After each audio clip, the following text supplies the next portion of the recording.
My mother banned me and my daughter from my sister's wedding with 82 guests. You're not part of this family, she said with a smirk. I didn't fight. I just quietly did something. When they received a call from the venue, they started screaming at what they heard. I never thought I'd hear my own mother say that to me, not even in her worst moods. But she did. Stared straight at me, then said, "You're not part of this family," like it was just a regular Tuesday. And then she smiled. Like she enjoyed it. It's hard to describe what that does to your brain. You think about every birthday you showed up for, every ride you gave, every emergency you helped with, every time you swallowed your pride just to keep the peace. And then you realize none of it mattered. My sister Madison was getting married. Big wedding. 82 guests, full catering, live music, open bar, elegant garden venue. One of those weddings where the whole day feels like it belongs in a magazine. She wanted that perfect fairy tale aesthetic. But they couldn't afford most of it, not without help. So I helped. More than anyone. The venue? That was my friend's place. He owns it. I got her a ridiculous discount. Basically half the price. I vouched for them. I helped pick the menu. I stayed up late building Pinterest boards with her, picking centerpieces, figuring out how to make it look expensive on a budget. I paid for the floral arch myself. Over $800. The real kind, not the fake stuff. I even helped design the seating chart and ordered the custom signage when the original person bailed. Not once did I complain. Not once did I say you owe me. I just wanted to be part of it. I wanted Ava, my daughter, to be there too. She adores her aunt. She even had a little dress picked out. 3 days before the wedding, my mother asked me to come by. Said she had something to talk about in person. I figured it was something minor, maybe a change in timeline or guest list stuff. I brought Ava along. She was excited. She thought she might get to help with decorations. We didn't even get past the hallway. My mother didn't offer us a seat. She stood there like a manager delivering a memo.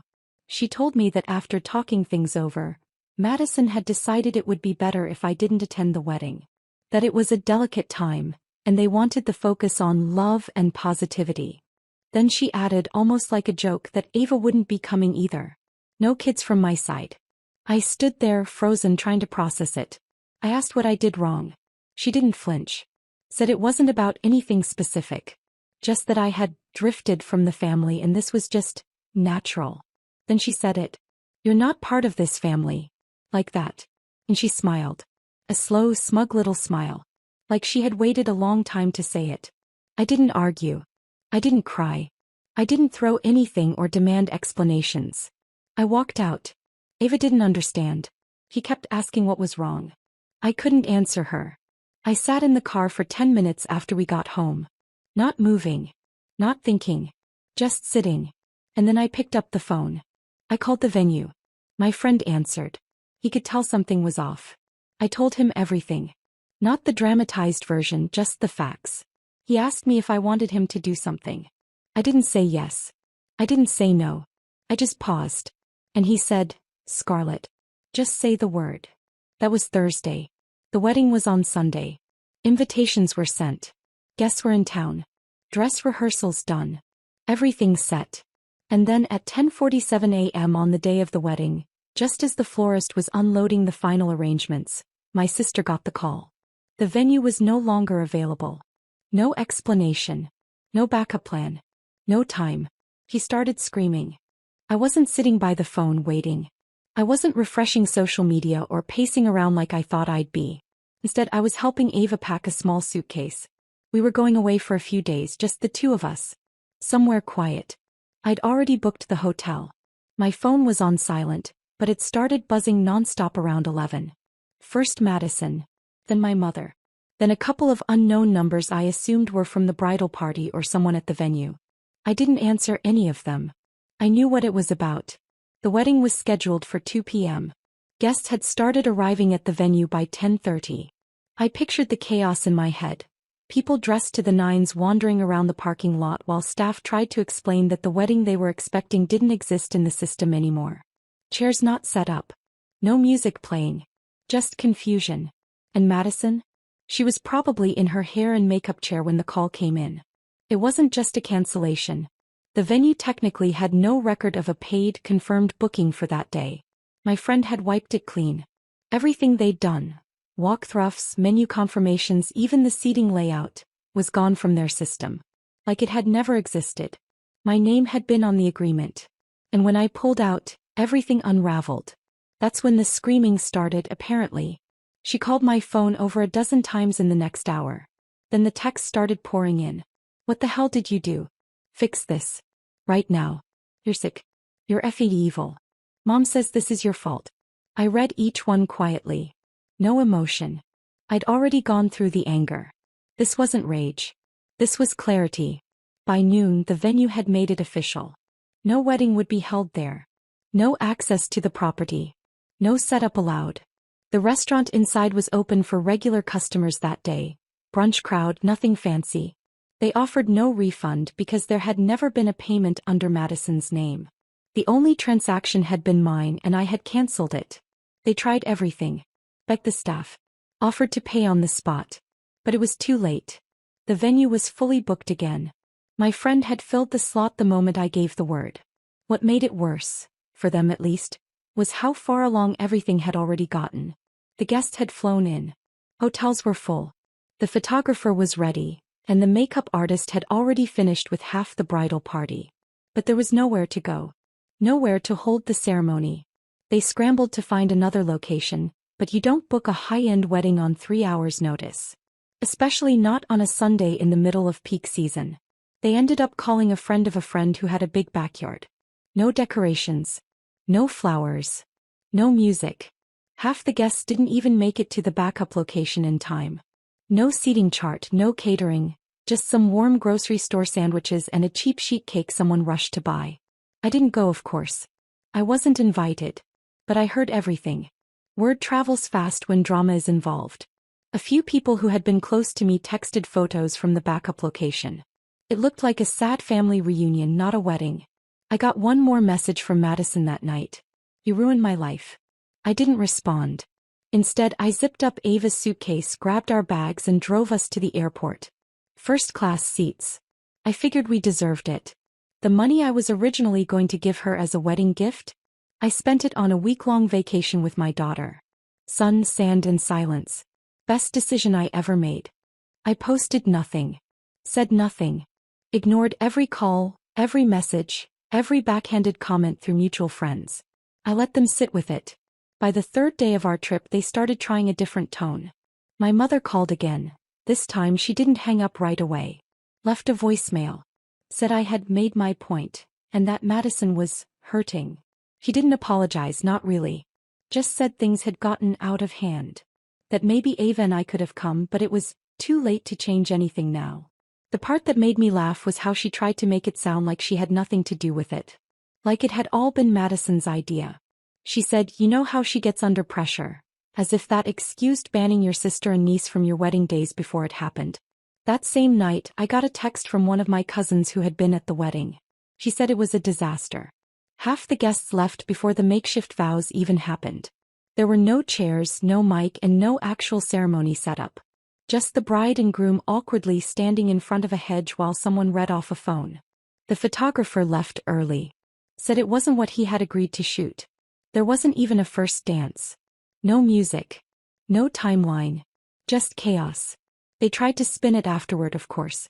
Madison posted a filtered photo of her and her husband standing barefoot in the grass, holding hands with a caption about simplicity and love being all that matters. But people weren't buying it. Especially not the guests who had flown across the country to stand in someone's backyard, sweating through their suits. I didn't answer anyone. Not Madison. Not my mother. Not the bridesmaids who messaged me asking what really happened. I stayed quiet. The more silent I was, the more desperate they got. By the time we got back from the trip, there were 3 messages waiting in our mailbox. One from Madison, a folded-up note saying she was disappointed in me and that she hoped Ava wouldn't grow up learning to be vindictive. Another from my mother, scrawled on a card with a Bible verse about forgiveness. The third was from my uncle, the only one who seemed to get it, who just wrote, "They had this coming. Proud of you." I pinned that one on my fridge. Ava never asked about the wedding again. She was too busy showing off the seashells she collected and telling her friends about the dolphins we saw. But the real shift happened 2 weeks later. That's when Madison's husband, her brand new husband, messaged me. What he said completely changed the way I saw everything. I didn't recognize the number at first. Just a plain text, no name attached. Hey, I know things got messy. Can we talk? I stared at it for a full minute before I realized who it was. Madison's new husband. Caught me off guard. We'd never been close, not really. He was quiet, polite, kind of always in the background. During the months of planning, he didn't say much. I figured he was just going along with whatever Madison and my mother wanted. I didn't think he had anything to say to me, especially now. I didn't reply. The next day another message came through. I didn't know they uninvited you until the night before. I swear. I thought you were coming. I didn't even find out about the venue being your hookup until it was too late. Please. I just want to clear the air. Felt weird. Like he was trying to confess something. I still didn't respond. Then he called. I let it ring, but the voicemail came through seconds later. I listened. He said he was sorry. That he should have spoken up when he realized what was going on. That when my mother and Madison decided to cut me out, he thought it was some family drama that would blow over. That it wasn't his place to interfere. But then he said something that stopped me cold. He said your mom didn't just ban you, she lied to everyone. Told them you canceled the venue on purpose because you were jealous. I sat down. That was the story they'd spread. According to Jason, the version being told at the wedding was that I had offered to help, then sabotaged it at the last minute to ruin Madison's big day. They painted me as a bitter sister who couldn't stand to see her sibling happy. Jason said he started putting the pieces together after the ceremony, or whatever you'd call that backyard disaster, when guests started asking questions. Why I wasn't there. Why the venue fell through. Why so many details were suddenly changed. And apparently when he asked Madison directly, she brushed him off. Said I'd always been dramatic. That it was just like me to ruin things if I couldn't be the center of attention. That was news to him. Because I had never made myself the center of anything. He told me, and I still remember this word for word, they used you then erased you. I should have said something sooner. I didn't know how to respond. Not because I didn't have words, but because I didn't want to waste them. So I said nothing. And a week later, Madison posted a picture of them at a couples counseling retreat. The cracks were already showing. You'd think after all of that they'd stop. That maybe, just maybe, they'd reflect. But narcissists don't retire, they just change costumes. Madison posted another photo a few days later. Her and Jason on a hiking trail, all smiles, captioned with something about new chapters, and forgiving what we can't understand. I didn't comment. But others did. That's when it all started unraveling in public. A girl Madison went to college with commented, "Didn't Scarlett help you plan the whole thing?" Another wrote, "We were there. That wedding was not the vibe you're pretending it was." And someone else, a mutual friend of mine, simply posted, "You can't erase someone just because they make you uncomfortable." The comments were deleted within hours. Then Madison turned off commenting altogether. That's when I knew they were panicking. The narrative they tried to build, that I was petty, jealous, unstable, wasn't holding. Too many people knew better. A few guests from the wedding started reaching out to me privately. Some apologized for not knowing the full story. Others admitted they had felt something was off from the beginning. One of Madison's old co-workers messaged me to say, honestly, that family always gave me bad vibes. I just didn't know it ran that deep. Meanwhile, Jason's messages kept coming. Slower now, more spaced out. The last one was short. If I ever knew what I was marrying into, I would have run. I didn't answer. Then one morning about 3 weeks after the wedding, I got an email. Not a text. Not a call. An actual email from my mother. The subject line was "Let's talk." The body of it was long. Too long. It read like a fake apology, the kind that starts with "I'm sorry you felt hurt" instead of "I'm sorry I hurt you." She said she had acted out of protection for Madison. That I had been pulling away for a while. That she didn't think Ava would be comfortable around certain people at the wedding anyway, so she was trying to shield her. There it was again, the implication that I was unstable. That I needed to be kept away. At the end she said, "We miss you. Ava deserves a full family. I hope you'll be mature enough to come back to the table." That was the last line. Mature enough. No apology. No ownership. Just a challenge disguised as an olive branch. I stared at it for a minute. Then I closed the laptop. And blocked her email. I didn't need to respond. Because silence is a response. And the message was already clear. You don't get to throw someone out then act surprised when they stay gone. But I wasn't done just yet. There was one more thing they didn't know. They didn't see coming. They thought the storm had passed. Madison had gone quiet online. My mother stopped trying to contact me. Jason, surprisingly, stayed silent after that last message. Though a friend of mine said he'd been sleeping on a couch at his cousin's for a few nights. No one was talking to me directly anymore, but I could feel it. They were waiting. Hoping I'd cool down. Hoping I'd eventually crawl back and pretend none of it happened. They never once considered that I might have receipts. See, when I helped plan the wedding, I didn't just get them a deal on the venue.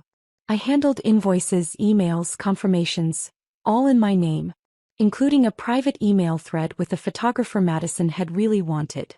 He was too expensive for her original budget, so I covered part of the deposit myself, with the agreement that she'd pay me back in 2 months. He never did. I wasn't going to chase her over a few $100s. But after everything, it felt symbolic. It wasn't about the money anymore. It was about principle. So I sent her an invoice. Clean. Professional. No emotion. Just the facts.